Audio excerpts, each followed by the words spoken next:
अभंगाची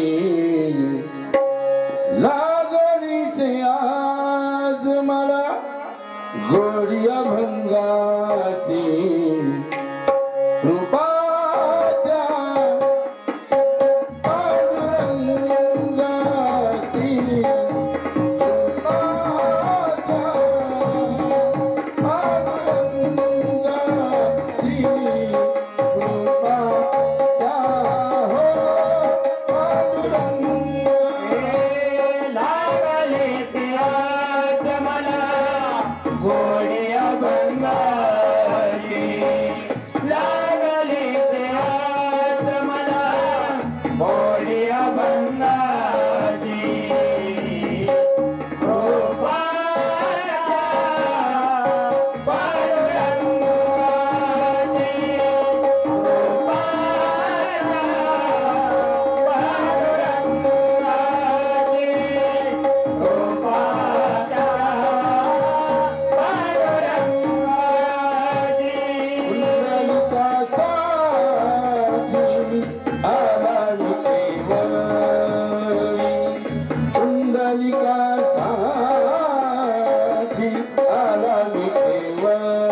राधे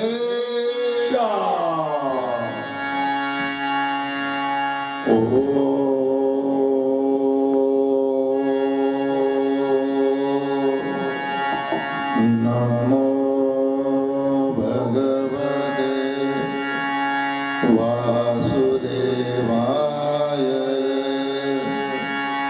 स्वस्ति श्री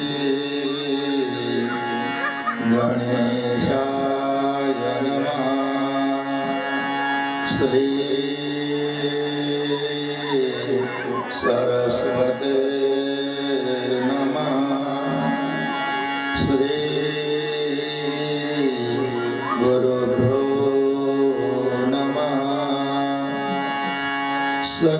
सच्चिदानंद रूपाय विश्वोत्पत्त्यादि हेतवे तापत्रय विनाशाय श्री कृष्णाय वयं नमः कृष्णाय वासुदेवाय हरये परमात्मने प्रणतक्लेशनाशाय गोविन्दाय नमो नमः महायोगपीठे तटे भीमरत्या वरं पुण्डरीकाय दातृमुनीन्द्रे समागत्य तिष्ठन्तं मानन्दकन्दं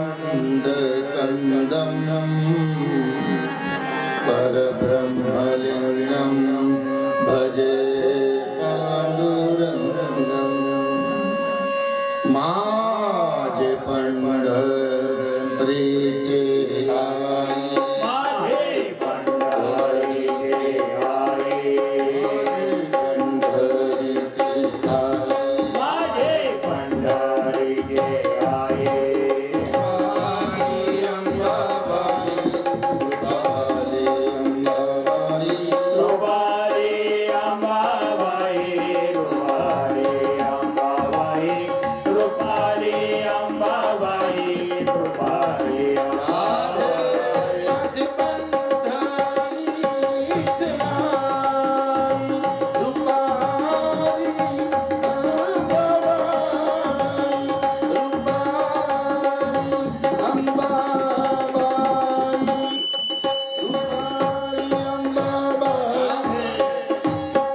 माझे पंढरीचे आई रुपाली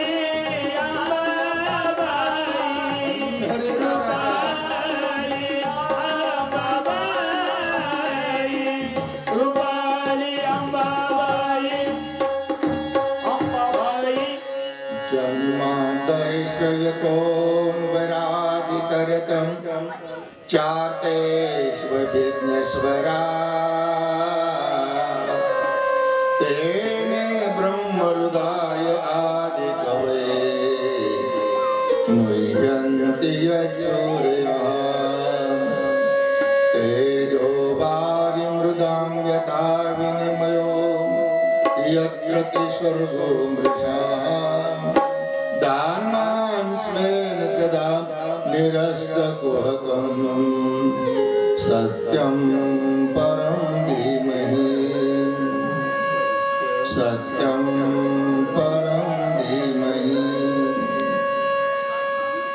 एकं बीजम् उपाधितं त्रिगुणयायन्माययज्जगतं नानारूपतया विवर्तितं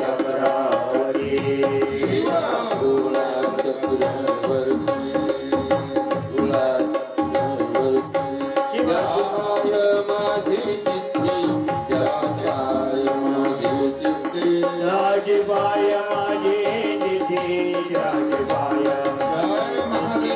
राजबाय माझे जिथे राजबाय माझे जीवा कोणात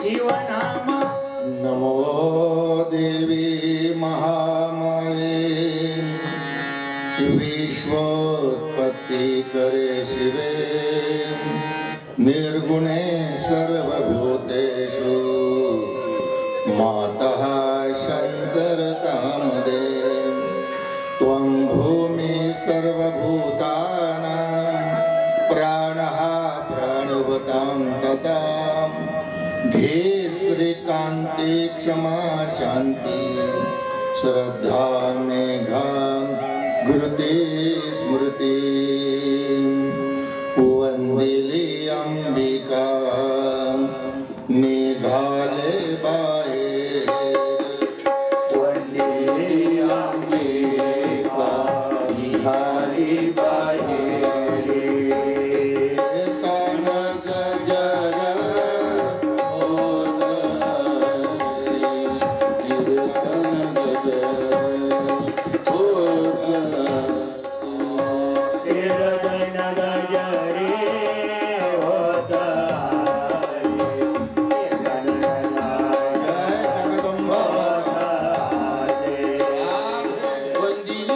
अंबिका निघाली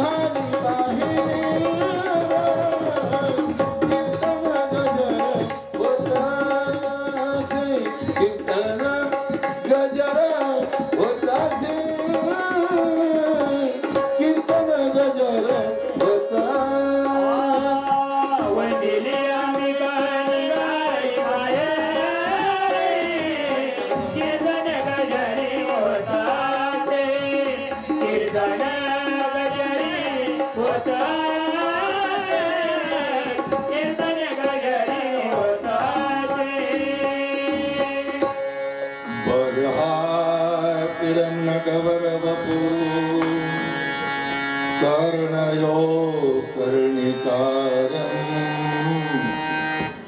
विभ्रवास कनक कपिशम् वैजयन्ती च माला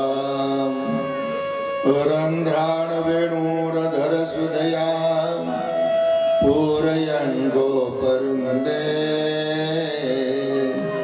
वृन्दारण्यं स्वपदरमणं प्राविशत गीतकीर्तिः प्राविशत गीतकीर्तिः जय जय राधारमण जय जय नवल किशोर जय जय गोपी चित्त चोर प्रभु जय जय माखन तो गोपाल कृष्ण भगवान की जय योगेश्वर भगवान की जय श्रीमद् भागवत पुराण की जय जय जगदम्बा माता माता की जय बजरंग बली हनुमान की जय राधे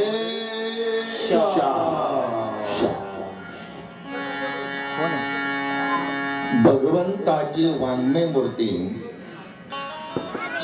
अर्थात शब्द मूर्ती म्हणजेच श्रीमद भागवत.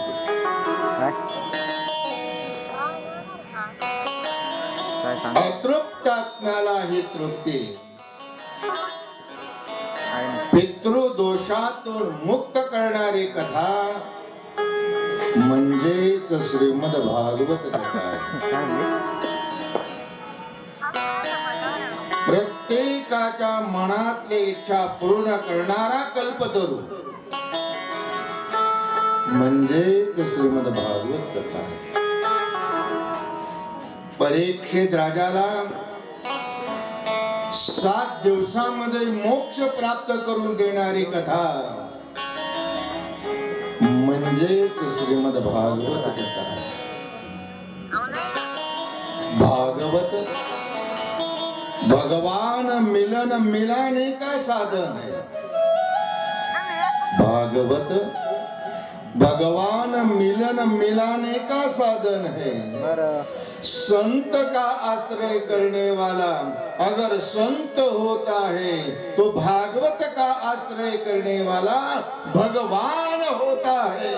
भगवान होता है. वही है कथा श्रीमद् भागवत.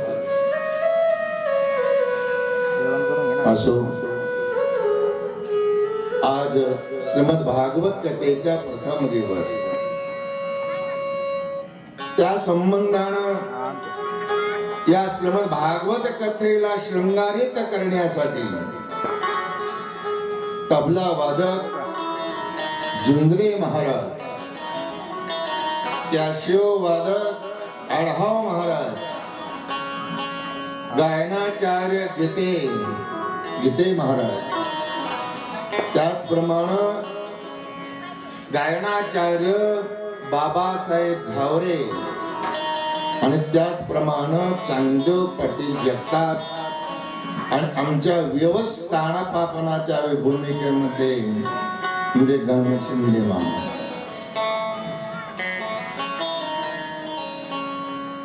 या श्रीमद भागवत कथेला शृंगारित करण्यासाठी,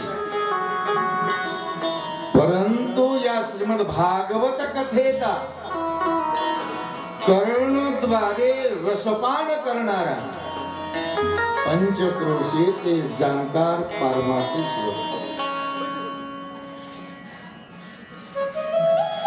आज भागवत कथेचा प्रथम दिवस आहे. ही भागवत कथा किती श्रेष्ठ आहे. व्यासांनी 18 पुराण लिहिली. त्या 18 पुराणामध्ये शेवटचं पुराण जे लिहिलं गेलं ते श्रीमद भागवत कथा आहे. इथे सर्व पुराणामध्ये श्रेष्ठ ठरल्या गेल्या. काय ठरल्या गेलं? श्रेष्ठ ठरल्या गेल्या.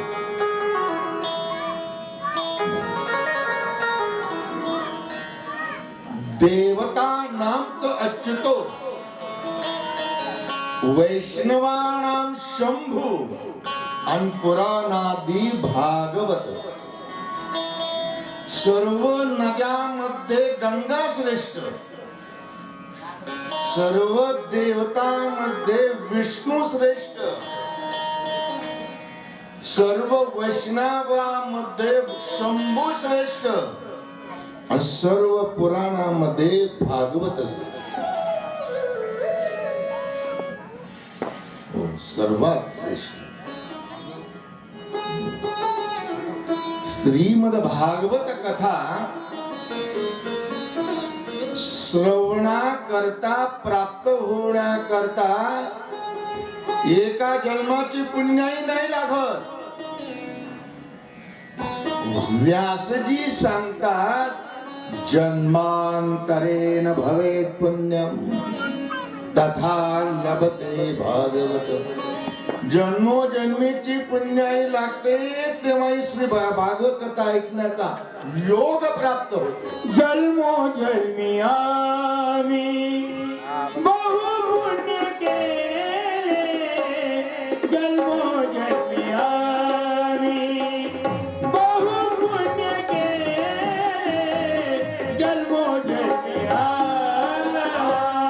जन्मोजन्मी आम्ही बहु पुण्य केले, जन्मोजन्मी आम्ही बहु पुण्य केले, जन्मोजन्मी आम्ही देवाला विटावे कृपा केली, देवाला विटावे कृपा केली, जन्मोजन्मी आम्ही बहु पुण्य केले, जन्मोजन्मी आम्ही बहु पुण्य केले, जन्मोजन्मी जन्मोजन्मी आम्ही बहु पुण्य केले तेव्हा या विठ्ठले कृपा. राधा राणीची कृपा, पांडुरंगाची कृपा झाल्याशिवाय ही कथा ऐकायला प्राप्त होणार नाही. आता ते उडे जन्मांतरेण भवेत पुण्यम तथा लभते भागवत.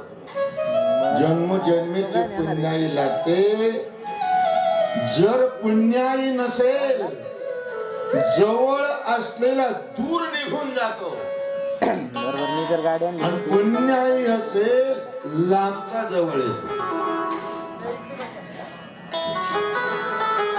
पुण्याई असेल कितीही दूर गेलेला असेल तर तो त्या ठिकाणी आल्याशिवाय राहणार नाही. पुण्याई नसेल जवळ त्याच्या जवळ कथा चाललेली तो तिथं थांबणार नाही, तिथं निघून. गेला ना. हाच नंबर आहे ना? बरोबर. म्हणून जन्मोजन्मी जे पुण्याई लागते तेव्हा ही कथा श्रवण करण्याचा योग प्राप्त होतो. असो, आज प्रथम दिवस असल्या कारणानं कोणत्याही कार्याची सुरुवात ही मंगलाचरणानं करावी लागते. तुम्ही पहा, कोणताही ग्रंथ घेतला तर त्याचं मंगलाचरण सुरुवातीला केलं जातं. श्री गणेशाय नमः मंगलाचरण. तसं हो, कोणत्याही पारमार्थिक कार्याची सुरुवात करत असताना हे मंगलाचरण करावं लागतं. ते मंगलाचरण 4 प्रकारामध्ये केलं जातं. नामात्मक मंगलाचरण, नमनात्मक मंगलाचरण, आशीर्वादात्मक मंगलाचरण आणि 4थं आहे वस्तू निर्देश मंगलाचरण. नामात्मक मंगलाचरण म्हणजे काय आणि ते कशा करता करायचं? परमात्म्याचं नामस्मरण करून कार्याला आरंभ करायचा. म्हणून तुम्ही पहा, भजन असू द्या, कीर्तन असू द्या, सुरुवात कुठून? राम कृष्ण हरी, हे मंगलाचरण. हे नामात्मक मंगलाचरण का करायचं? होऊ घातलेलं जे कार्य आहे ते निर्विघ्नपणे पार पाडलं जातं, म्हणून मंगलाचरण करायचं. आरंभी आवडी आदरे आले नाम, आदरे आले नाम, जेणे सकल सिद्धी, जेणे सकल सिद्धी, जगी झाले पूर्ण काम.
आवडी आदरे आले ना, तेने सकळ सिद्धी जगे पूर्ण झाले का.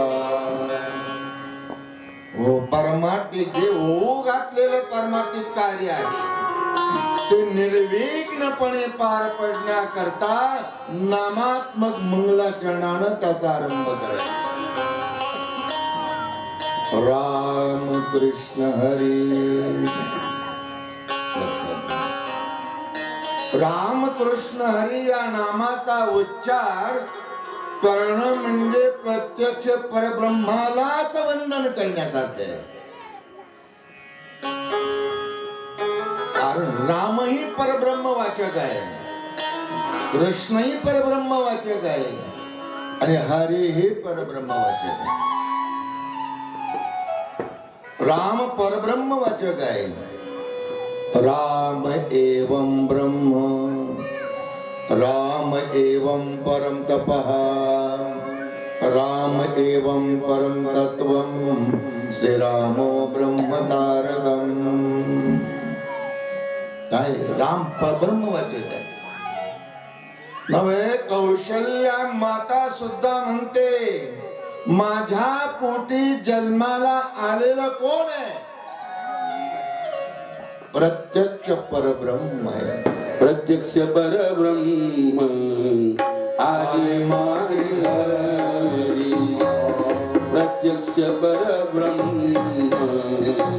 आले माझे घरी. प्रत्यक्ष परब्रह्म आले माझ्या घरी. प्रत्यक्ष परब्रह्म आले माझ्या घरी.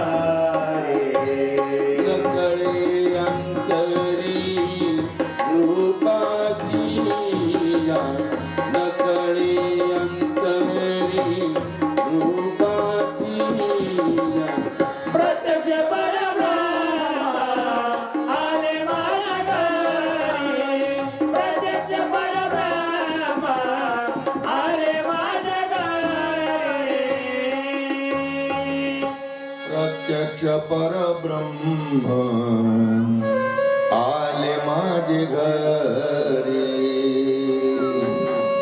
जेव्हा वशिष्ठ ऋषी कौशल्या मातेला डोहाळे विचारण्याकरता जातात, तेव्हा ती म्हणाले राम नाही माझ्या पोटामध्ये, कोण आहे? प्रत्यक्ष ब्रह्म माझ्या पोटात.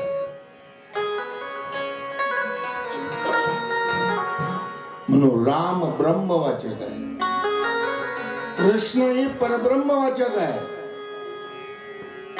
त्या गवळणी ज्या होत्या गोकुळातल्या, त्या गोकुळातल्या गवळणी म्हणत होत्या हा परमात्मा नेमका कोण आहे? परब्रह्म निष्काम तो हा गवळीया घरी. परब्रह्मनिष्काम तो हा गवळीया घरी. देवाच्या वाळी अंधकृष्ण जवळी चोरी. हे म्हणाली गवळणी हरीचे पाऊले धरा. म्हणाली गवळणी हरीचे पाऊले धरा. परब्रह्म निष्काम तो हा गवळीया घरी. गवळांच्या गोकुळामध्ये आलेला परमात्मा प्रत्यक्ष कोण आहे? प्रत्यक्ष परब्रह्म आहे. कृष्ण परब्रह्म वाचक, हरी सुद्धा परब्रह्म वाचक. वेदानं सांगितलंय हरी हा व्यापकम सर्वगतम, हा तव वेदांताचा सिद्धांत. वेदानं सांगितलं जे व्यापक तत्व आहे ते ब्रह्म आहे. की जे ब्रह्म या जगतामध्ये सामान्य रूपाने या जगतामध्ये असून विशेषत्वानं या जगाच्या पलीकडे आहे.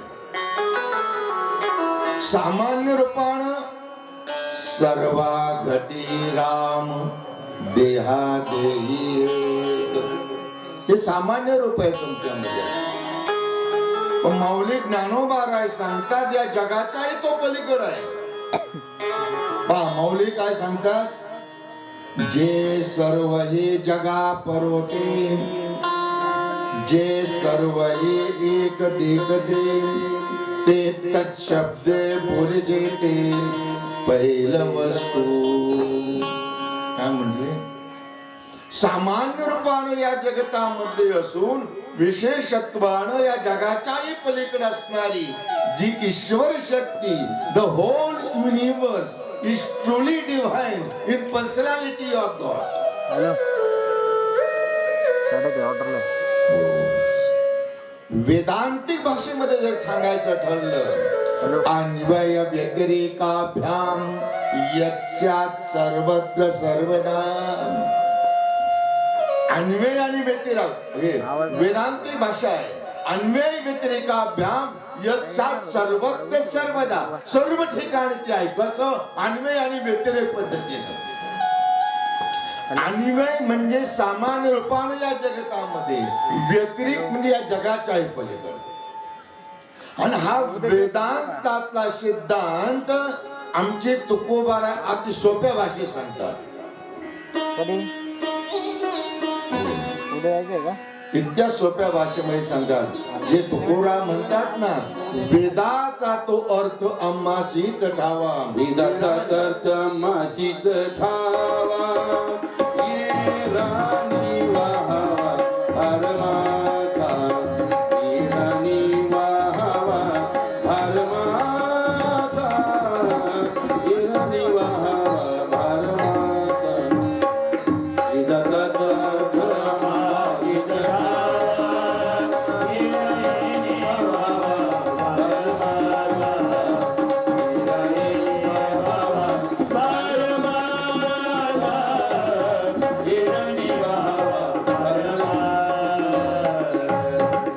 अन्वय व्यतिरेकाभ्याम यत्सात हा वेदांत शब्द आहे. हा शब्द तुकाराम महाराजांनी वेदामध्ये इतक्या सोप्या भाषेत सांगितलं. तुकाराम महाराज सांगतात, सर्वस्वे व्यापिले सर्वाहून निराळे वेदाचे जे मूळ तुकावणे. तुकाराम महाराज किती सोप्या भाषेत आहे. सर्वस्वे व्यापिले हा अन्वय, सर्वस्वे निराळे हा व्यतिरेक. अन्वय व्यतिरेकाभ्याम यत्सात सर्वत्र सर्वदा तो हरी. हरी परब्रह्म वाचक आहे. म्हणून राम कृष्ण हरी या मंत्राचा आरंभाला सुरुवात करून कार्याला जर आरंभ केला तर ते कार्य निर्विघ्नपणे पूर्णत्वाला जात असं माऊली ज्ञानेश्वर महाराज म्हणतात. आरंभी आवडी आदरे आले ना तेने सकळ सिद्धी जगी झाले पूर्णता. याला नामात्मक मंगलाचरण म्हणतात. दुसरं आहे ते नमनात्मक मंगलाचरण. तत्पूर्वी या कथेचे यजमान त्यांचाच उल्लेख करायचा राहिला नाही का? हो. त्या कैलासवासी सौ ताराबाई लक्ष्मण धोंडे यांचे पुण्यस्मरण व कैलासवासी लक्ष्मण नाना धोंडे पाटील यांचे प्रथम वर्ष श्राद्धाच्या निमित्तानं त्यांचे 2 मुलं ज्ञानेश्वर लक्ष्मण धोंडे, सर्जेराव लक्ष्मण धोंडे, पुतण्या रघुनाथ आणि मुलगी अलका, सौ प्रतिमा आणि पुतणी आहे इंदुबाई बापूसाहेब कोकणे, पुतण्या आहे गोपीनाथ मुरलीधर धोंडे. या सर्व धोंडे परिवारानं आपल्या आई वडिलांच्या ऋणातून मुक्त होण्याकरता या कथेचं नियोजन आहे. ज्या वेळेला मनुष्य जन्माला येतो त्यावेळेला तो 3 ऋण बरोबर घेऊन येतो. मातृ, पितृ आणि देव. या तिनातून मुक्त होण्याचा त्याने प्रयत्न केला पाहिजे.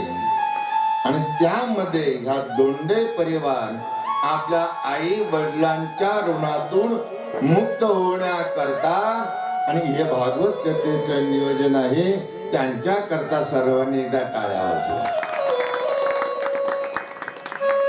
असो, विषय आपला मंगलाचरणाचा चाललेला होता.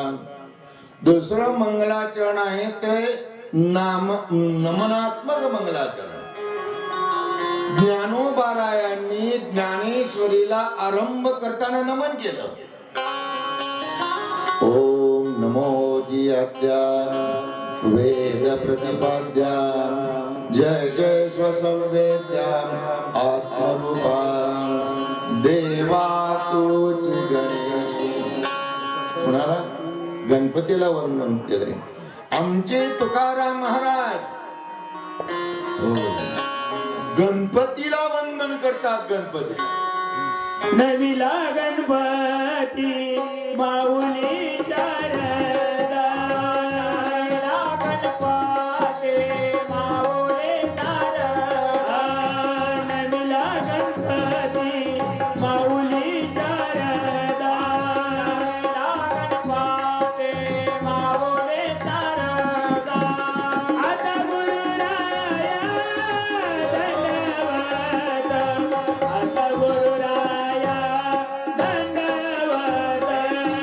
आता गुरुराया धन्यवाद, आता गुरुराया धन्यवाद.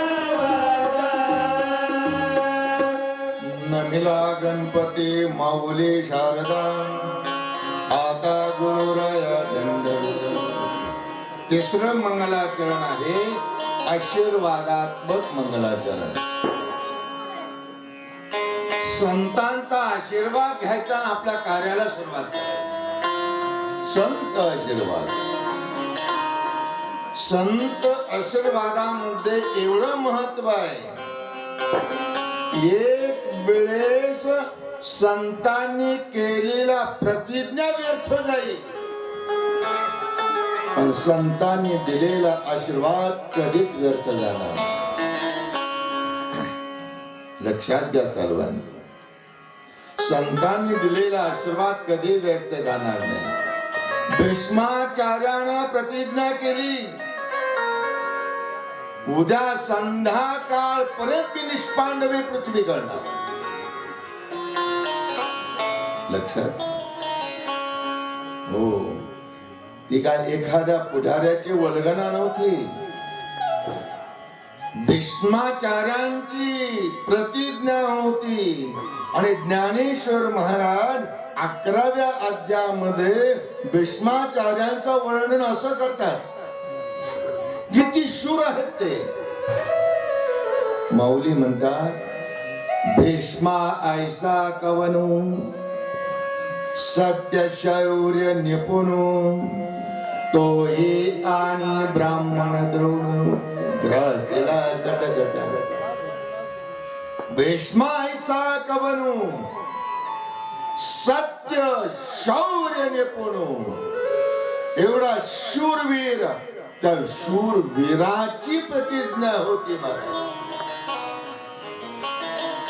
काय होती? उद्या संध्याकाळपर्यंत निष्पांडवी पृथ्वी करणार. भगवंताला बातमी कळाली.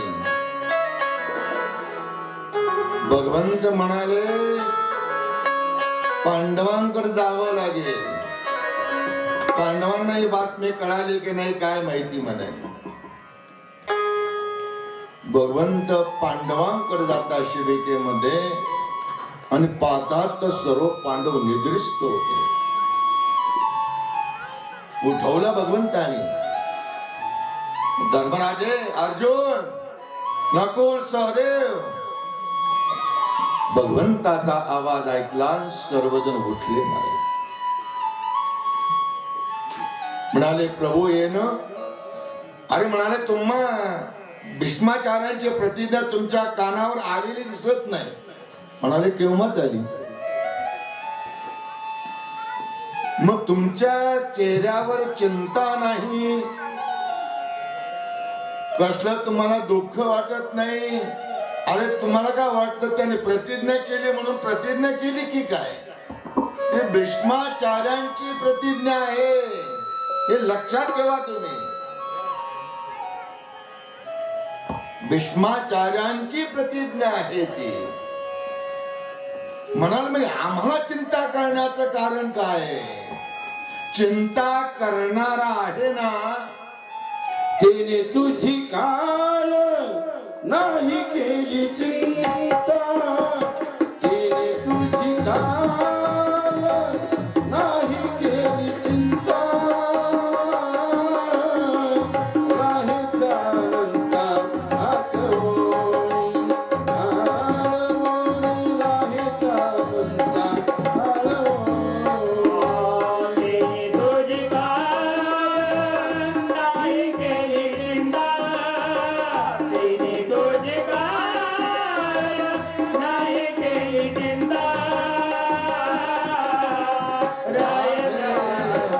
आठवणी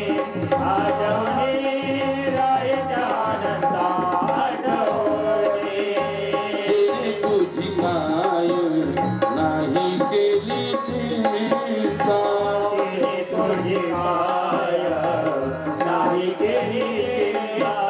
तिने तुझी काय नाही केली चिंता तिने तुझी माया नाही केली चिंता. तिने तुझी माया नाही केली चिंता. तिने तुझी माया नाही केली चिंता. राहे आनंदा आठवणी राहेच्या आनंदा आठवणी. तिने तुझी काय नाही केली चिंता. अरे म्हणाले ते सर्व ठीक आहे, उपाय केला पाहिजे. प्रभू तुम्ही सांगा ना काय करायचं. म्हणाले अर्जुना मी सांगतो तसं कर. रात्री 12 वाजता द्रौपदीला घेऊन तू माझ्याकडे ये. पुढचं सांगतो तुला काय करायचं. रात्री 12 वाजता द्रौपदीला घेऊन भगवंताकडे गेलेले आणि पहाटेच्या 4च्या वाजेपर्यंत तिथं थांबले. भगवत म्हणाले अर्जुना तू इथं थांब म्हणाले. पहाटेची 4ची वेळी ब्रह्ममुहूर्त असतो आणि या ब्रह्ममुहूर्तावर साधू संत हे ध्यान धारणा करतात. आणि भीष्माचार्य त्यावेळेला ध्यान धारणा करत होते. भगवंताने द्रौपदीला घेतलं. आपण दरवाजामध्ये थांबले. जा म्हणाले भीष्माचार्यांचा आशीर्वाद घेऊन. आणि द्रौपदी निघाली महाराज दर्शन घेण्याकरता. तेवढ्याच त्या वेळामध्ये बांगडीचा आवाज आला आणि भीष्माचार्यानं तो ऐकला. कोणीतरी सौभाग्यवती आपलं दर्शन करण्याकरता येत आहे असं म्हणून द्रौपदीने दर्शन घेतल्या बरोबर आशीर्वाद दिला. अष्टपुत्र सौभाग्यवती भव. काय आशीर्वाद दिला. अष्टपुत्र सौभाग्यवती भव.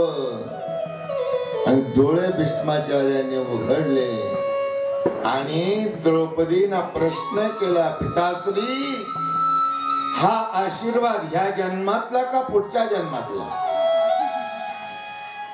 म्हणाले पोरी असं काय विचारतेस. म्हणाले हा आशीर्वाद ह्या जन्मामध्ये दिला की पुढच्या जन्माकरता दिला. म्हणाले ह्याच जन्माकरता दिला. मग अष्टपुत्र सौभाग्यवती जर आशीर्वाद दिला. पुत्र प्राप्ती करता पतीची गरज असते आणि तुम्ही प्रतिज्ञा केली की उद्या संध्याकाळ पर्यंत निष्पांडवी पृथ्वी करणार. मग तुमचा आशीर्वाद खरा की तुम्ही केलेली प्रतिज्ञा काय खरं म्हणाले तुमचे.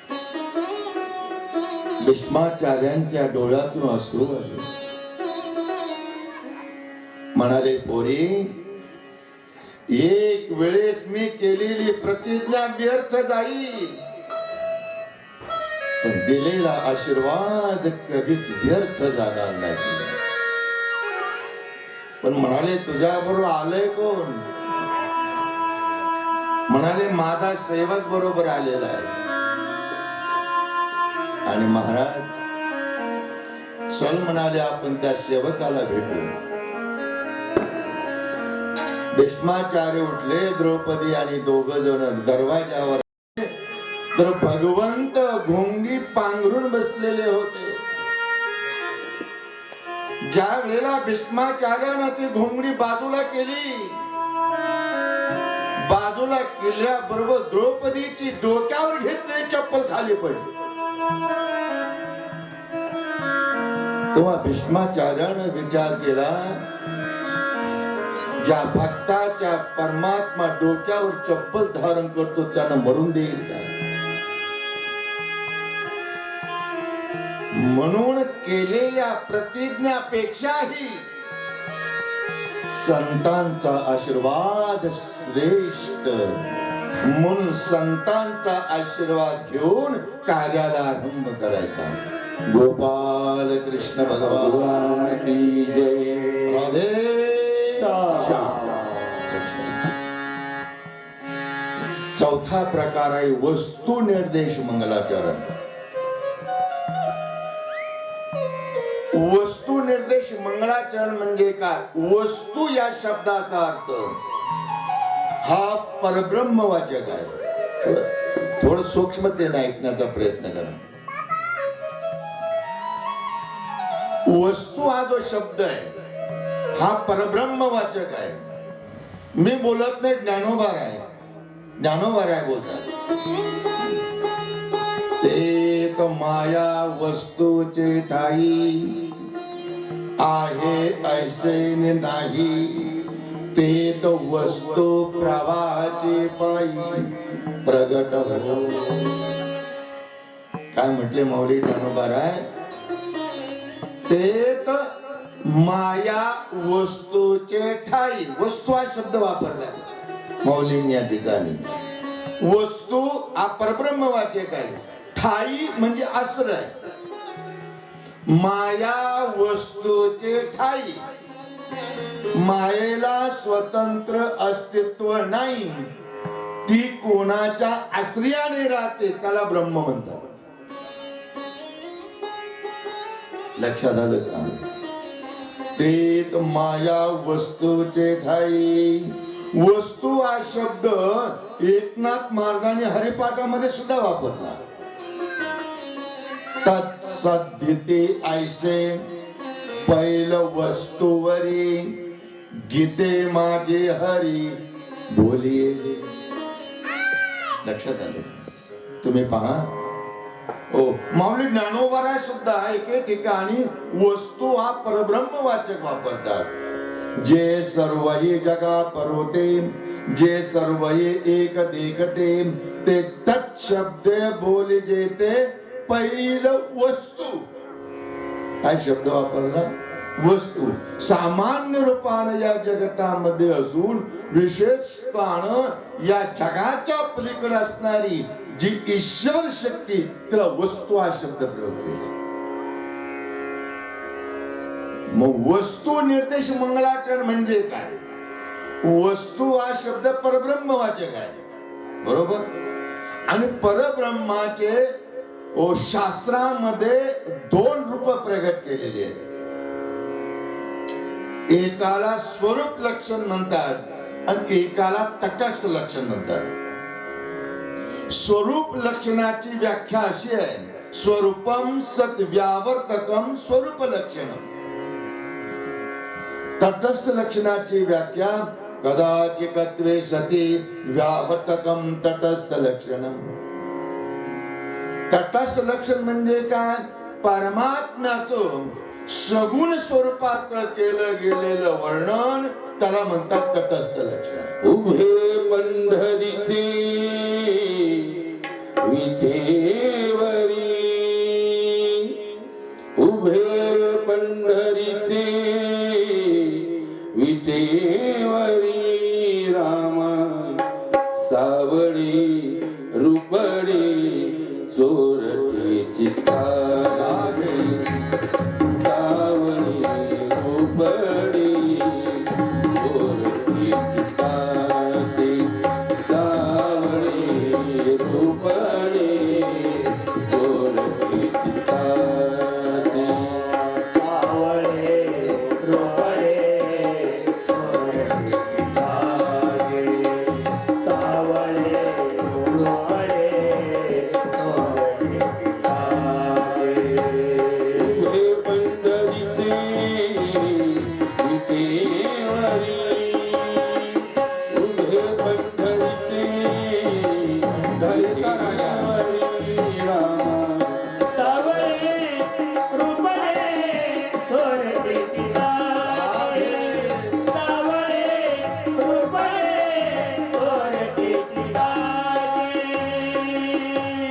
सुंदर ते ध्यान उभे विठेवरी सुंदर ते ध्यान उभे विठेवरी सुंदर ते ध्यान उभे विठेवरी सुंदर ते ध्यान उभे विठेवरी देवरी देवरी हे करत देवरी तुळशी हार गळा काढे विलंबारा तुळशी हार गळा काढे विलंबारा सुंदर ते ध्यान उभे विठेवरी सुंदर ते ध्यान उभे विठेवरी सुंदर ते ध्यान उभे विठेवरी सुंदर ते ध्यान उभे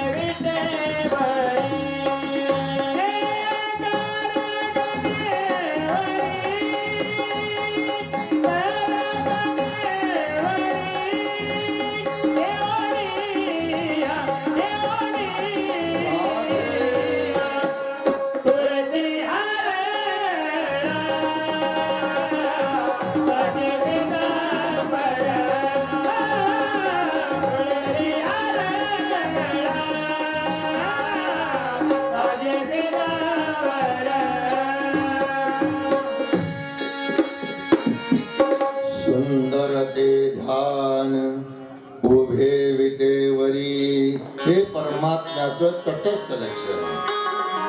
तुका म्हणे नेत्री केली ओळखण आणि तटस्थ ते ध्यान विटेवरी याला तटस्थ म्हणतात, तटस्थ लक्षण म्हणतात. आणि स्वरूप लक्षण म्हणजे काय?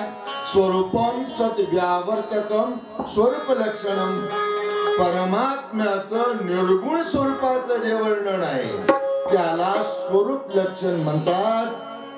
आनंद आनंद आद्वय नित्य निरामय आनंद आनंद आद्वय नित्य निरामय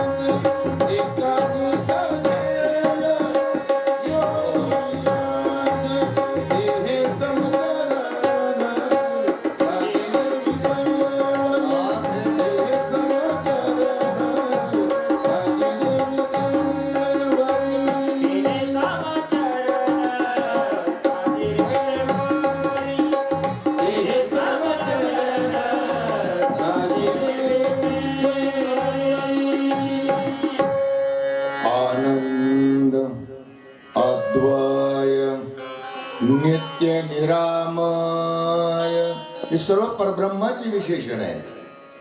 आनंद अद्वय नित्य निरामय हे परब्रह्माची विशेषण आहे. त्या परब्रह्माची विशेषण घेऊन हो स्वरूप लक्षणाने सुरुवात केली जाते. तुम्ही पहा संत श्रेष्ठ तुकाराम महाराजांनी गाथ्याची सुरुवात केली. तुकाराम महाराजांनी गाथ्याला सुरुवात केली ती तटस्थ लक्षणाने केली आणि ज्ञानोबरायांनी जी सुरुवात केली ती स्वरूप लक्षणाने केली. गाथ्याची सुरुवात केली. पहिला अभंग कोणता आहे? समचरण दृष्टी विटेवरी साजिरी तेथे माझे हरी वृत्ती राहू हे तटस्थ लक्षण आहे. आणि संत श्रेष्ठ माऊली ज्ञानोबारायांनी गाथाला सुरुवात करत असताना स्वरूप लक्षणाने केली. सत्य ज्ञानानंत गगनाचे प्रवरी. सत्य ज्ञानानंत गगनाचे प्रवरी. सच्चिदानंद गगनाचे पावन. सच्चिदानंद गगनाचे पावन.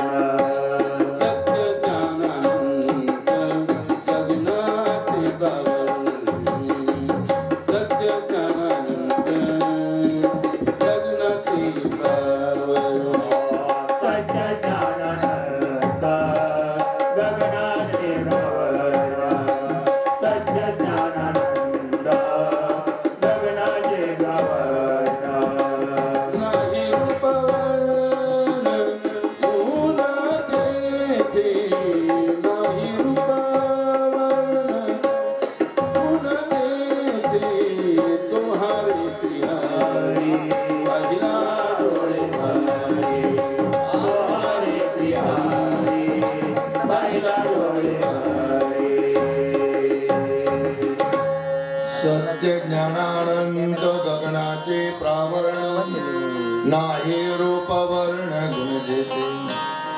हे परमा ज्ञानोबारायांनी स्वरूप लक्षणाने सुरुवात केली आणि मंगलाचरण केलं. तुकाराम महाराजांनी तटस्थ लक्षणाने सुरुवात केली आणि ज्ञानोबारायांनी स्वरूप लक्षणाने सुरुवात केली. याला वस्तू निर्देश मंगलाचरण. पुढं या वस्तू निर्देश मंगलाचरण जे केलं तेच वस्तू निर्देश मंगलाचरण करून व्यासांनी मंगलाचरण ग्रंथाच्या आरंभी केलं. व्यासांनी सुद्धा ग्रंथ आरंभाला लिहित असताना सुरुवात केली ते मंगलाचरणाने केली. पण ते मंगलाचरण जे केलं ते वस्तू निर्देश मंगलाचरणाने केलं. पहा भागवतातला पहिला श्लोक. सच्चिदानंद रूपाय विश्वोत्पत्त्यादि हेतवे तापत्रय विनाशाय श्री कृष्णाय वयं नमः. हे सुरुवात केली. हो. सच्चिदानंद रूपाय विश्वोत्पत्त्यादि हेतवे तापत्रय विनाशाय श्री कृष्णाय वयं नमः.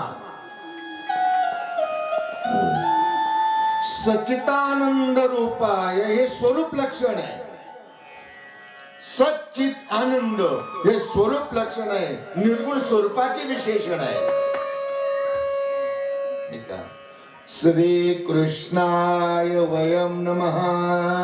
श्री कृष्ण हे तटस्थ लक्षण आहे. सगुण स्वरूपाचं केलं गेलेलं वर्णन तटस्थ लक्षण आणि निर्गुण स्वरूपाचं केलं गेलेलं वर्णन स्वरूप लक्षण. व्यासांनी ग्रंथाला मंगलाचरण करत असताना प्रथम वस्तू निर्देश मंगलाचरणानं सुरुवात केली. सच्चिदानंद रूपा. ज्या परमात्म्याला आम्ही वंदन करणार आहोत त्याचं स्वरूप लक्षण कसं आहे ते पहिलं सांगितलं. सच्चिदानंद रूपाय. सच्चित आनंद. सत हा शब्द सत्तावाचक आहे. चित हा शब्द ज्ञानवाचक आहे आणि अनंत हा हो आनंद आनंद हा सुखवाचक आहे. सच्चिदानंद. सत हा शब्द सत्तावाचक आहे. मी बोलत नाही, आमचे ज्ञानोबा आहे. सत हा शब्द हा सत्तावाचक संत. काय सांगते ज्ञानेश्वरी. तरी सत शब्दे येणे आटोनी असताचे नाने होवोनी अव्यंगवाने सत्तेचे रूप. जे सतचे काळे देशे आठवा जे सतचे काळे देशे हो निजे येणारशी आपणा आपण असे अखंड. काय म्हटले? हो, जे सतचे काळे देशे, जे सत कोणतं? कोणत्याही काळामध्ये ते आहे आणि कोणत्याही देशामध्ये केलं ते आहे. ते फक्त ओनली वन आहे, परब्रह्म. देश काल वस्तू भेद मावळ. देश काल वस्तू भेद मावळ.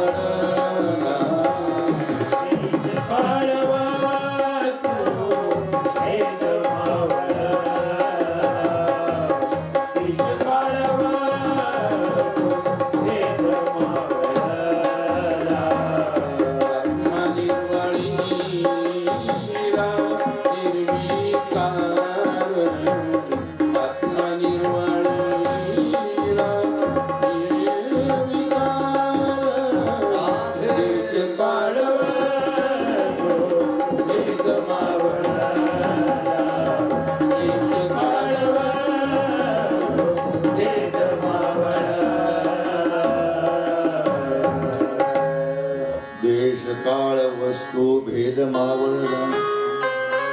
विचार सागरामध्ये 6 प्रकारचे भेद प्रतिपादन केलेले आहेत. एवढे अवघडात जाणार नाही. तुम्हाला पाहिजे असेल तर मी सांगू शकतो.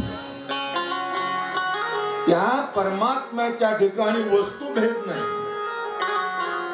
सजातीय भेद नाही, विजातीय भेद नाही, देश भेद नाही, काळ भेद नाही आणि वस्तू भेद नाही. 6 भेद त्याच्या ठिकाणी नाही. माऊली या ठिकाणी 2 भेद सांगतात. जे सतचे काळे देशे हो निजे अनारिशे आपणा आपण असे अखंडित. त्याचं अखंडत्व आहे. 8 वाजले जाते. अमेरिकेमध्ये आहे, भारतामध्ये नाही असं नाही. जे मगाशी जो मी शब्द प्रयोग वेदांत सांगितला, अन्वय व्यतिरेकाभ्याम यत्सात सर्वत्र सर्वत्र. The whole universe is truly divine in personality of God. कुठं नाही ते असं नाही. नाही का? तो सत शब्द आहे. म्हणून पहिला शब्द आहे सत, दुसरा आहे चित. चित म्हणजे ज्ञान. असणार जे परब्रह्म परमात्मा जो आहे तो चित म्हणजे ज्ञान. तो ज्ञान स्वरूप आहे. कसा आहे? ज्ञान स्वरूप. तो ज्ञानानं कळतो आणि भक्ती प्रेमानं आकळला जातो. काय होतं? ज्ञानानं तो कळतो आणि भक्ती प्रेमानं आकळला जातो. तो आकळला गेला म्हणजे कळालं असं नाही. बाबा बळे आकळे एरवे ना कळे करतळे आवळे तैसा हरी. भक्ती प्रेमानं तो आकळला जाईल पण कळेल असं मात्र नाही. ज्ञानानं तो कळतो. मग भक्ती प्रेमानं जर आकळला गेला असता, हो नामदेवरायाची काय साधी भक्ती होती का? साधी भक्ती. ज्या नामदेवा बरोबर नामदेवा हाती दूध प्याला, जेवला, जो परमात्मा बोलतोय, पण तोच नामदेव राया संत संमेलनामध्ये फेल होतो, कच्चा ठरला जातो. का? प्रत्यक्ष परमात्मा ज्याच्या बरोबर बोलतो तो संत संमेलनामध्ये कच्चा का ठरला गेला? कच्चा ठरला गेला आणि रडत रडत रावळामध्ये आला. आणि भगवंत म्हणतात अरे नामा का रडतोस? म्हणाले तुम्ही पाठवलं संत संमेलनामध्ये सर्वजण मला कच्चा कच्चा म्हणाले. भगवंत म्हणतात अरे नामा खरंच तू कच्चा आहे. म्हणाल देवा तुम्ही सुद्धा म्हणता जो परमात्मा माझ्याबरोबर बोलतो, जो परमात्मा माझ्या भाचं दूध पितो आणि तुम्ही त्याला कच्चा म्हणावं नामा, तरी मी तुला सांगतो तो कच्चा आहे. तुझ्या भक्ती प्रेमानं तुला मी वश झालो याचा अर्थ मी तुला कळालो असं नाहीये. म्हणाले परीक्षा घ्या. म्हणाले उद्याच परीक्षा. सकाळी सूर्योदयाच्या वेळेला मी असणाऱ्या चंद्रभागेच्या तीरावर येतो. म्हणाले नामा तू त्या ठिकाणी मला ओळखून दाखव. नामदेव सूर्योदयाच्या वेळेला चंद्रभागेच्या तीरावर वाट पाहतात भगवंताची. भगवंताने एका चिलटाचं रूप घेतलं, नामदेवराच्या गाद्यावर जाऊन बसले. नामदेवाने 4 बोट त्याला मारले, ते उडून गेलं. गावळामध्ये आले भगवंत. आणि हा संध्याकाळपर्यंत वाट पाहतो. संध्याकाळ झाल्यानंतर नामा रावळामध्ये जातो. देवा किती वेळ वाट पाहिजे? अरे म्हणाले नामा मी आलो होतो. म्हणाले तुझ्या गालावर बसलो, तू 4 बोट मला मारली, बघ अजून माझ्या गालावर. नामा तुझ्या भक्ती प्रेमाला मी वश झालो याचा अर्थ मी कळालो असं नाहीये. तुला कळून घ्यायचं असेल कारण ज्ञानानं तो कळतो. जा उड्या नामण्यात आला, विसोबा क्षेत्राचे पाय धर. आणि तोच नामदेवराय विसोबा क्षेत्राच्या त्या ठिकाणी जातो आणि विसोबा क्षेत्राने त्याला ज्ञान प्राप्त करून दिलं. आणि तेच नामदेवराया त्यावेळेला म्हणतात नाम म्हणे मज हृदय दाखविला, हृदय दाखविला. नाम म्हणे मज हृदय दाखविला, हृदय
दाखविला. उपकार केला खेचराने. ज्ञान प्राप्त झालं आणि तेच नामदेवराया चंद्रभागेच्या तीरावर आले. स्वयंपाक चालू केला, भाकरी तयार झाले. भगवंताने कुत्राचं रूप घेतलं, टोपल्यातली भाकरी घेतली, पळत जेव्हा सुटले तेव्हा नामदेवरायाने पाहिलं. म्हणाले देवा आम्हाला ईश्वरा पाठी, आम्हाला ईश्वरा पाठी, आम्हाला ईश्वरा पाठी, आम्हाला ईश्वरा पाठी.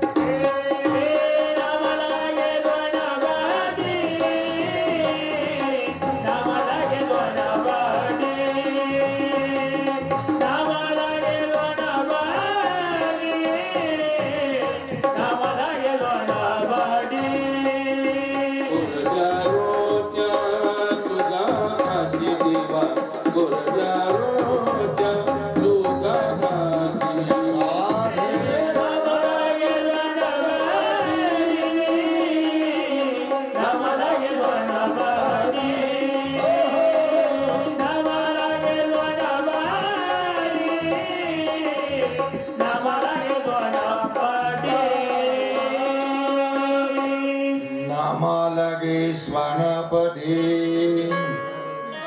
हो त्या स्वानाच्या पाठीमाग लागले नामदेवराया देवा कोरडी खाऊ नका, तोप लावून खा नाही तर पोट दुखेल. आणि भगवंत त्या कुत्र्यातून प्रगट झाले. नामा आता कसं ओळखलं? कारण ज्ञानानं तो कळतो. लक्षात घ्या, भक्ती प्रेमानं आकळला जातो आणि ज्ञानानं तो कळतो.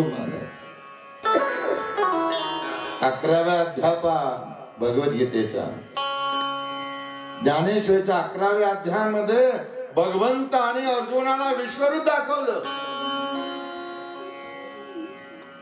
आणि म्हणतात अर्जुनाला, अर्जुना हे पहा माझं विश्वरूप.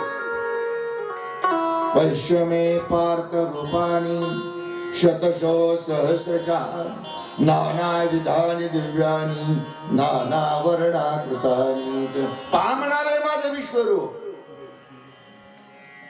अर्जुन पाहतो कुठे? दाखवलं अर्जुनाला आणि पहिल्यांदा पाहिलं संजय. संजय म्हणतो धृतराष्ट्राला, एव मुक्ता ततो राजन महायोगेश्वरो हरी दर्शनामास पार्थाय परमं रूप ऐश्वर्य. एव मुक्ता ततो राजन. हे राजा, भगवंत आणि अर्जुनाला विश्वरूप दाखवलंय. तू पाहू शकणार नाहीस म्हणाले, तू आंधळा आहेस. मी काय सांगतो ते तरी ऐक. परंतु तो धृतराष्ट्र जसा वरून आंधळा होता तसा आतून सुद्धा आंधळा होता. त्याचा एकच प्रश्न संजयाला, पांडव किती मेले? आलभ्य लाभ सोडून दिला, विश्वरूप दर्शन सोडून दिलं आणि इकडे भगवंत म्हणतात अर्जुना मी तुला विश्वरूप दाखवतोय, तू पाहत का नाही? म्हणा देवा मग यात माझा काय दोष? माझा काय दोष आहे याच्यामध्ये? तुम्ही जर आंधळ्याच्या पुढे आरसा धरायला लागली त्याचा काय उपयोग आहे? सुंदर गायन चाललेलं आहे आणि ते बहिऱ्याच्या पुढे चाललं, उपयोग काय? पाऊस पडतोय तो खडकावर पडतो, उपयोग काय? माऊलींचे एकाकडे एक उदाहरण, ते माऊलींनी दिलेले उदाहरण. अहो म्हणाले मकरंदाचा चारा आहे आणि तो तुम्ही जर बेडकाच्या पुढे टाकला, उपयोग काय? ते स्वाद घेणारे इंद्रियाची अंकुता त्यांच्याकडे पाहिजे ना. तेव्हा भगवंत म्हणतात, हो अर्जुना माझं चुकलं म्हणाले, तुला दिव्य ज्ञान दृष्टी द्यायला पाहिजे होती ती मी द्यायची विसरलो. हे अर्जुना हे दिव्य दृष्टी मी तुला देतो. मग माऊली लिहितात, मग दिव्य चक्षु प्रगटला तया ज्ञान दृष्टी फाटा फुटला यया परी देखता झाला ऐश्वर्या फुले. केव्हा पाहिलं? केव्हा कशाने पाहिलं? ज्ञानानं पाहिलं. मग दिव्य चक्षु प्रगटला तया ज्ञान दृष्टी फाटा फुटला यया परी देखता झाला ऐश्वर्य. परमात्मा ज्ञानानं कळतो म्हणून या ठिकाणी चित हा शब्द वापरलेला आहे. सच्चितानंद रूपाय. सच्चित चित ज्ञान स्वरूप आहे म्हणून ज्ञान हा शब्द वापरला. सच्चितानंद रूपाय आनंद. तिसरा शब्द काय आहे? आनंद. आनंद हा सुखवाचक आहे. तो परमात्मा सुखरूप आहे. सर्व सुखाचे आगर बाप रकुमादी. सुखरूप ऐसा तुझा कोणी सांगा? माझ्या पांडुरंगा सारी खातो, माझ्या पांडुरंगा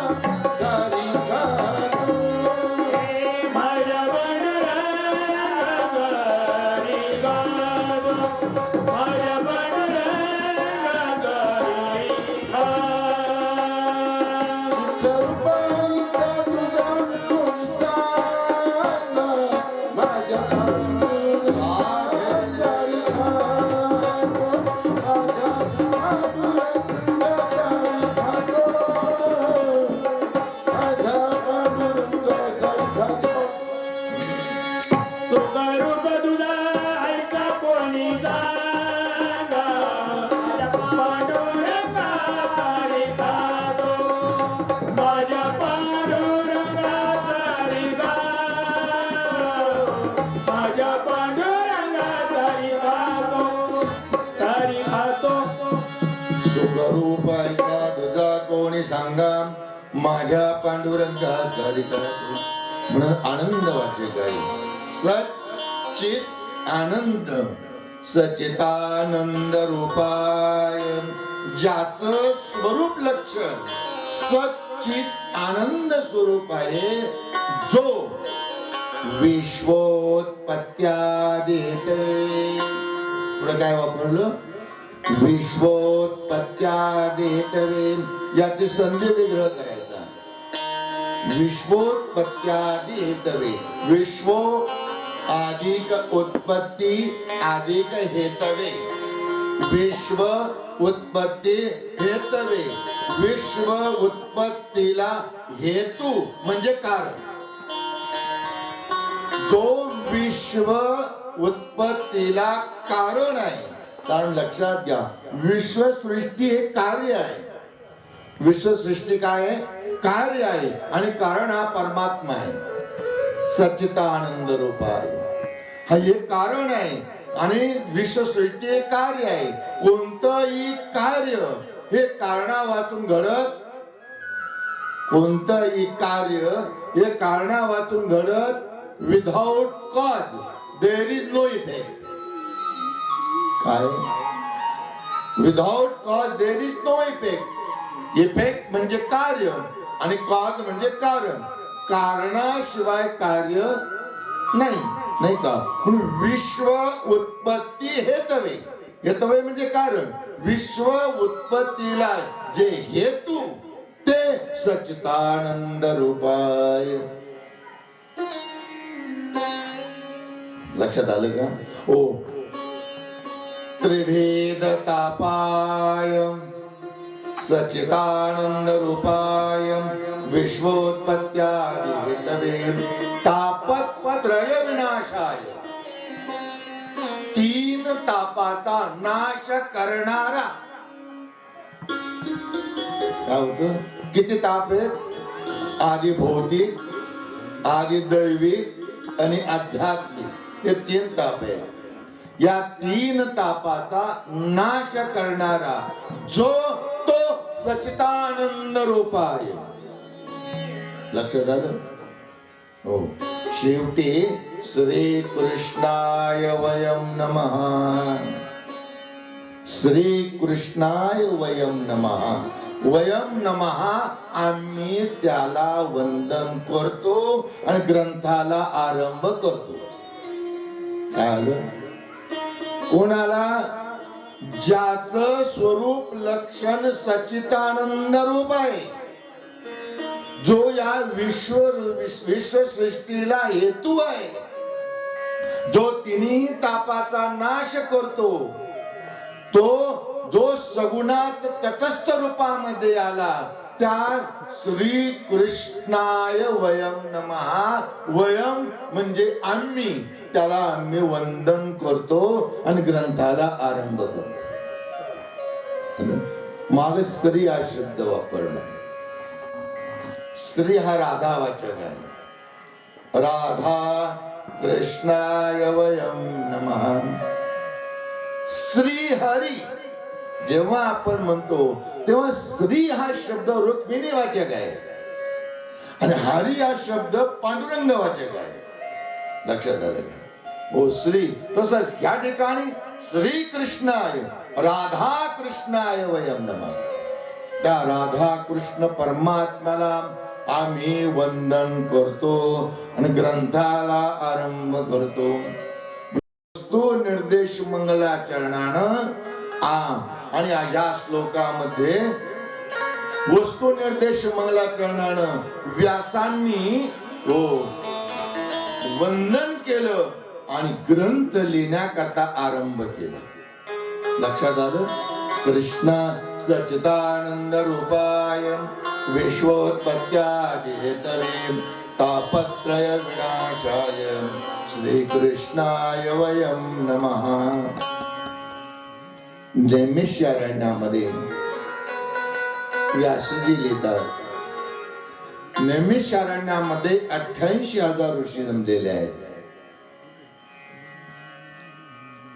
आणि त्या 88,000 ऋषी त्या ठिकाणी नैमिषारण्य का म्हणतात, नैमिषारण्य नाव का पडलं, अनेक बरेच त्याच्यामध्ये भाग आहेत.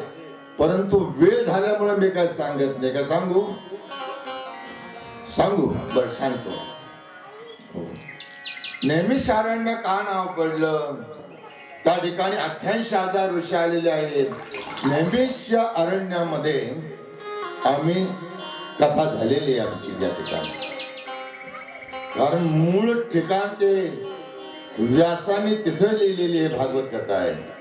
सर्व जेवढे ग्रंथ आहेत असणारे पुराण हे व्यासांनी नैमिषारण्यामध्ये केलेले.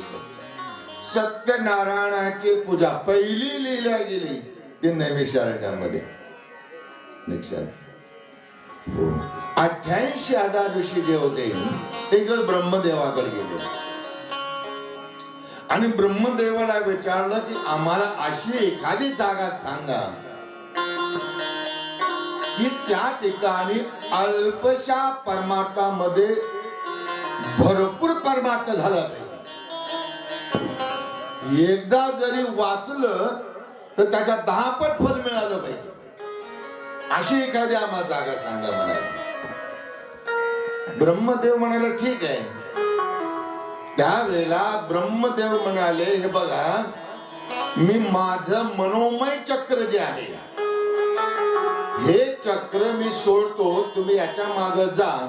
हे ज्या ठिकाणी स्थिर होईल ती जागा तुम्हाला योग्य परमार्था करता असेल असं ते निर्देश मनोमय चक्र करेल.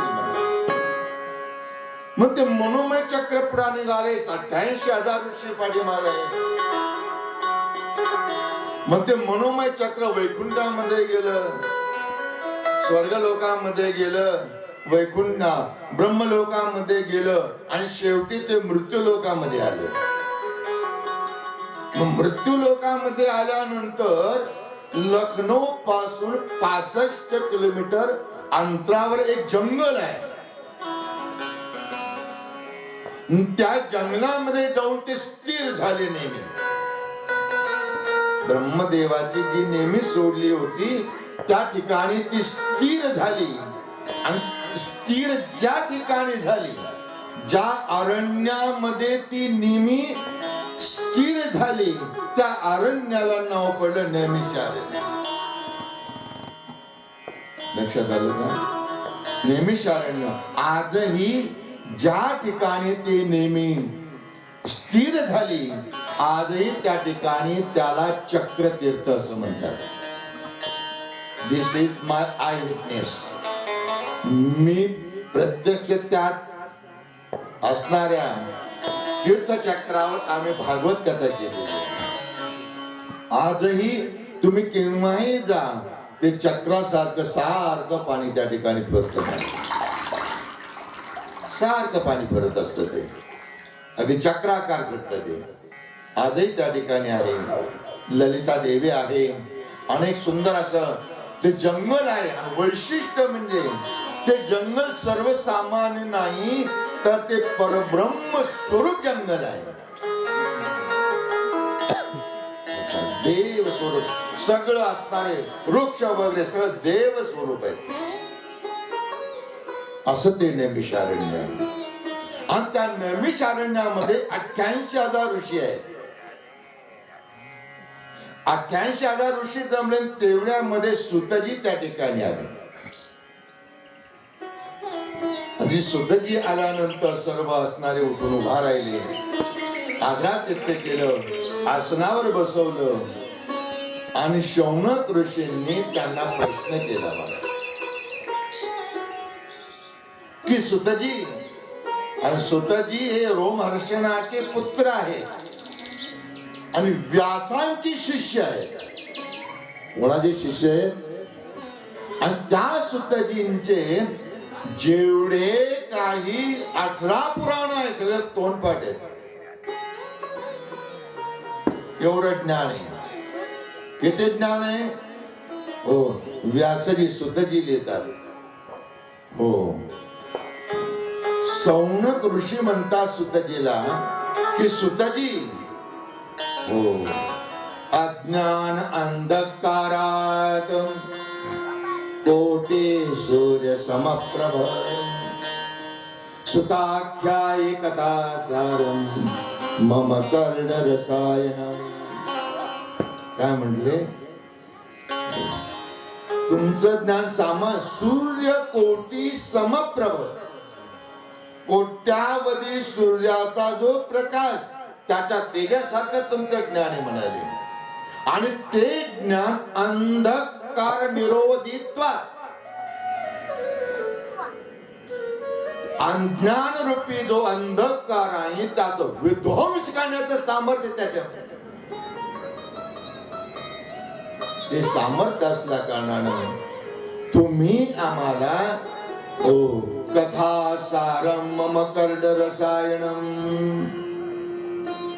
आम्हाला तुम्ही भागवत कथा सांगा. पण ती भागवत कथा सांगत असताना कथेचा विस्तार करू नका. कथा सारम, त्याचा सार सांगा. काय सांगितलं? त्याचा सार सांगा. कर्ण रसायन, कारण ते काय आहे? औषधी आहे. त्या औषधापासून रोग जातो. पण कोणता? भवरोग. सर्वांना सारखा रोग नाही, प्रत्येकाला वेगवेगळे रोग आहे. पण असा एक रोग आहे की तो सर्वांना, तो आहे भवरोग. तो भवरोग जन्म मृत्यू. जन्म मृत्यू या रोगावर औषध जर काय असेल तर ते भागवत. सांगतोस मग मी सांगतो. कथा सार मम कर्ण रसायन. कथाचा सार आम्हाला तुम्ही सांगा. एवढंच नाही, प्रथम सांगतो नंबर एक लक्षात घ्या. नंबर शौनक ऋषींनी त्यांना नम्रतापूर्वक विचारले.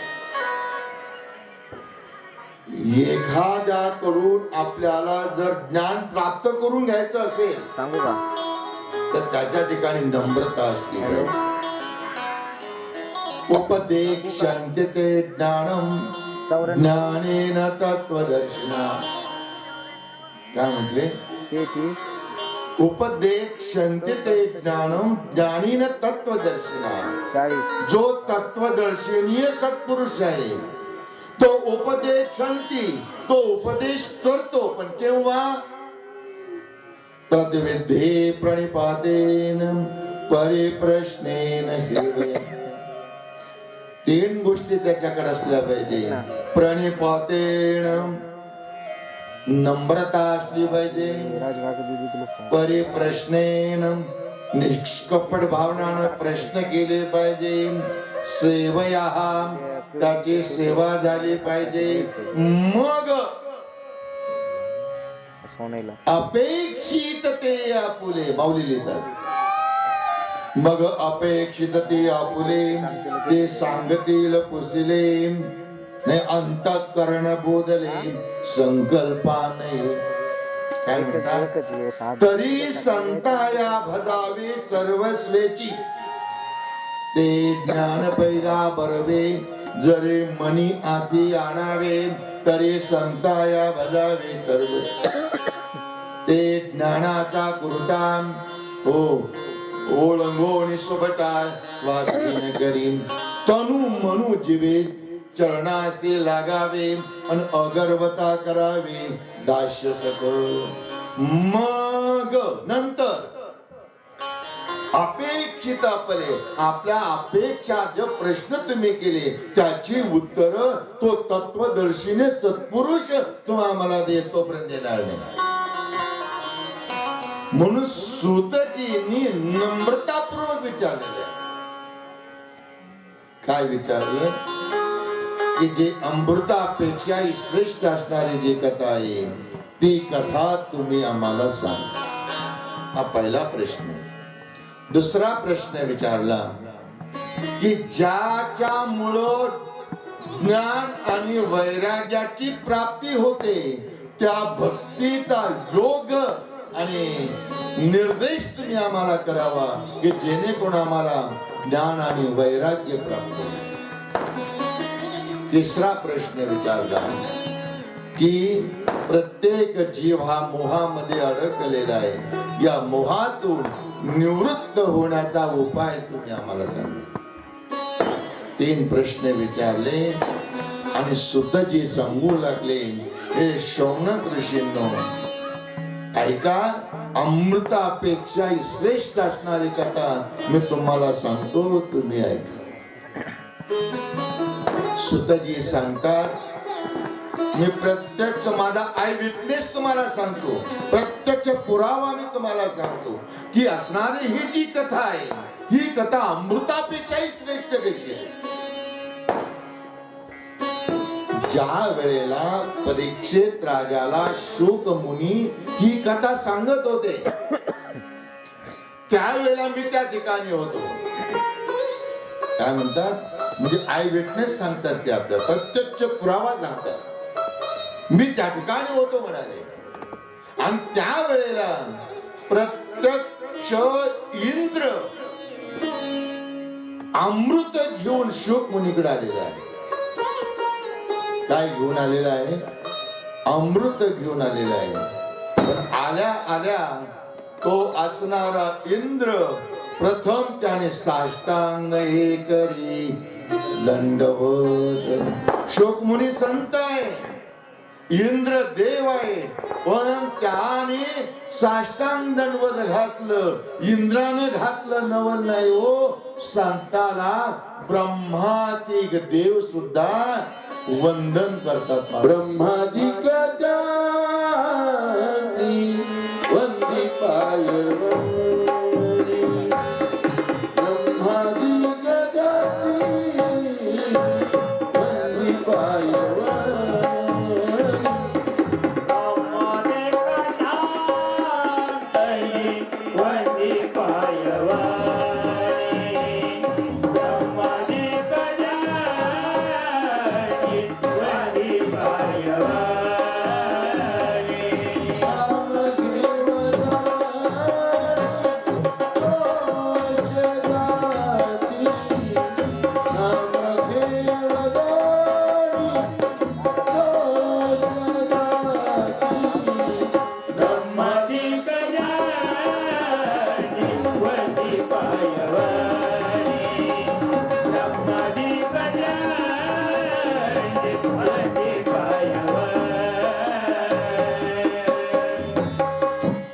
ब्रह्मादिक ज्यांचे वंदे ते पायवनी, नाम घे वदनी दोष जाती. अरे इंद्रानं नतमस्तक झाला नवल नाही, ब्रह्मदेव सुद्धा त्या संतांच्या समोर तो नतमस्तक होतो. हा नतमस्तक झाला. बर, ब्रह्मदेव आणि इंद्र सर्वसामान्य आहेत का हो? सर्वसामान्य नाही. या इंद्रानं एवढी तपश्चर्या केलेली या मृत्यू लोकामध्ये, तेव्हा त्याला इंद्रपद प्राप्त झाले. काय तपश्चर्या केली, काय कर्म केलं त्यानं? का माऊली ज्ञानोबा लिहितात, का शतमक संपत्ती स्वर्गीची. शत म्हणजे 100, मक म्हणजे यज्ञ, 100 यज्ञ त्याने केले आणि त्याला इंद्रपदाची प्राप्ती झाली. माऊली सुद्धा एके ठिकाणी बोलतात, मनते संसारी जन्मजे यज्ञादे कर्म केजे, मग स्वर्ग सुख भोगिजे मनोवर. काय म्हणाले? हो, एवढं केलेलं आहे त्याने. 100 यज्ञ केले इंद्रपदाकरता. आणि ब्रह्मदेव होण्याकरता ब्रह्मदेवानं याच मृत्यू लोकामध्ये काय कर्म केलं? का शतएक जन्म. माऊली लिहितात, का शतएक जन्म जो जन्मोनी ब्रह्म कर्मा तोची होय ब्रह्मा आननो. तो ब्रह्मदेव होतो महाराज. एवढे मोठे झाले असतात मग हे असणाऱ्या संतांना काय शरण जातात? त्याचं कारण असं आहे, लक्षात घ्या. ब्रह्मदेव आणि इंद्र हे देव आहेत का जीव आहेत? देव आहेत का जीव आहेत? जीवाची व्याख्या काय? नाथ महाराज जीवाची व्याख्या सांगतात, कल्पना अविद्या तेने झाला जीव, मायोपाधी शिव भोले देवी. किंवा ज्ञानोबा जीवाची व्याख्या सांगतात, जो चेतनेचा चक्षु, इंद्र देशीचा अध्यक्षु, देह अस्तमानेचा रक्षु, संकल्प विहंग माझा, तो परमात्माचे परी दुसरा, अहंकार निद्रा निसुरा, परी स्वप्नाच्या अवकारा संतोषेशिने, जीव येणे नावे. याला जीव म्हणतात. काय म्हणतात? हा जीव आहे, नाही का? इंद्र, चंद्र, ब्रह्मदेव हे जीव आहे, फक्त अधिकारानं मोठे आहे तेवढंच आहे. जीवाची व्याख्या करत असताना जन्म मृत्यूच्या बंधनातून जो मुक्त झाला नाही तो जीव. परत शब्द प्रयोग आहे, जन्म मृत्यूच्या बंधनातून जो मुक्त झाला नाही तो जीव. बरोबर? मग जन्म मृत्यूच्या बंधनातून हे जीव मुक्त झालेले आहेत काय? अहो, मृत्यू लोकांमध्ये केलेलं अशाश्वत पुण्य घेऊन ते ऊर्ध्वगती त्यांना प्राप्त झाली. इंद्रपद मिळालं, ब्रह्मपद मिळालं. पण ज्या वेळेला हे जे पुण्य अशाश्वत पुण्य आहे ते हळूहळू कमी होऊन जातं आणि एकदा संपलं की त्यांना सुद्धा पुन्हा मृत्यू लोकांमध्ये यावं लागतं. मी बोलत नाही, भगवद्गीता बोलतो. ते त्वं भूत्वा स्वर्गलोकं विशालं पुण्यक्षणे मतलोकं विशन्ति त्रयी धर्म मनो प्रपन्ना गतागतम कामकामाला बनते. माऊली लिहितात, आणि मग तया पुण्याची पावटी सरे, सवेची इंद्रपदाचे उटी उतरे, येऊ लागते माघारी मृत्यू लोक. पुन्हा त्यांना मृत्यू लोकांमध्ये जातात. मग ते जीव एक देव आहे, त्यांना जर पुन्हा जर यावं लागतं असेल मग हे जीव आहे. आणि लक्षात घ्या, जीव जे असेल त्या जीवाचा उद्धार संता वाचून होत नाही असं प्राप्ती नाही.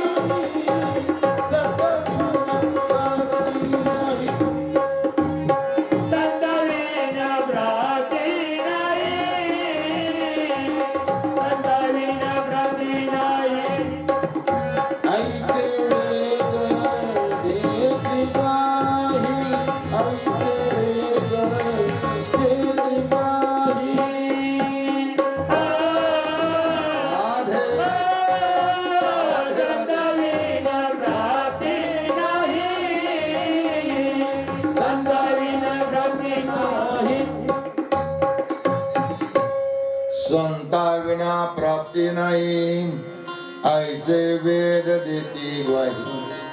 हरि प्राप्ती से उपाय धरावे संताचे ते पाय.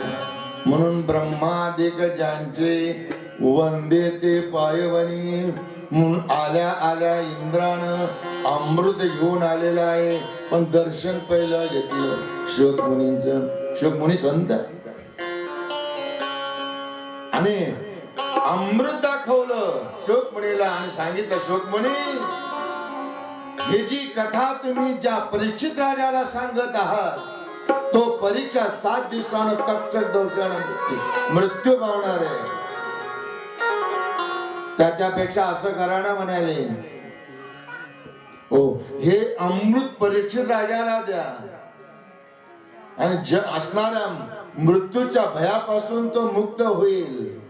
आणि त्याच्या बदल्यामध्ये आम्हाला तुम्ही ही कथामृत कथा तुम्ही आम्हाला सांगा. कोण म्हणतोय? इंद्र म्हणतोय. हो, हे अमृत आणलेलं आहे, अमृत त्या राजाला द्या, तो अमर होईल. शोकमुनी म्हणतात, परीक्षित राजा बोल तुला काय हवंय याच्यातलं? हे कथामृत हवं आहे का हे अमृत हवं आहे इंद्रानं आणलेलं? पण म्हणाले प्रभू तुम्ही मला सांगितलं पण दोन्हीचे फायदे तोटे नाही सांगितले मला. अरे म्हणाले या अमृत जर घेतलं म्हणाले तू अमर होशील, पण जन्म मृत्यूच्या बंधनातून तू मुक्त होणार नाहीस. नाही कथामृत जर तू श्रवण केलं तर जन्म मृत्यूच्या बंधनातून मुक्त होऊन तुला मोक्षाची परंपरा. बोल तुला काय हवं आहे? परीक्षित राजाच्या डोळ्यात अश्रू आले आणि परीक्षित राजा म्हणतो प्रभू मला अमृत नको, मला कथामृत हवं आहे. अमृतापेक्षाही श्रेष्ठ भागवत कथा ठरल्या गेलेल्या. आणि ब्रह्मदेवाला जेव्हा कळालं की परीक्षित राजानं अमृताचा त्याग केलेला आहे, त्यावेळेला ब्रह्मदेवानं असा या कथामृतामध्ये भागवत कथामृतामध्ये काय तथ्य आहे म्हणून त्याने तुला केली. ब्रह्मदेवानं एका पारड्यामध्ये मोक्ष प्राप्तीची सर्व साधनं घातली आणि एका पारड्यामध्ये भागवत कथा ठेवली. भागवत कथेचं पारडं झालं. म्हणून अमृतापेक्षाही श्रेष्ठ असणारी कथा हे कथामृत आहे. हे कथामृत परीक्षित राजाने श्रवण केली आणि तो मोक्ष प्राप्तीला गेला. आज प्रथम दिवस असल्यामुळं वेळ ही भरपूर झालेली आहे. उद्यापासून बरोबर 6 वाजता या ठिकाणी कथेला प्रारंभ होईल. आरतीची तयारी करा, आरतीची तयारी करा. तोपर्यंत 5 मिनिटं भजन म्हणतील.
पुराण की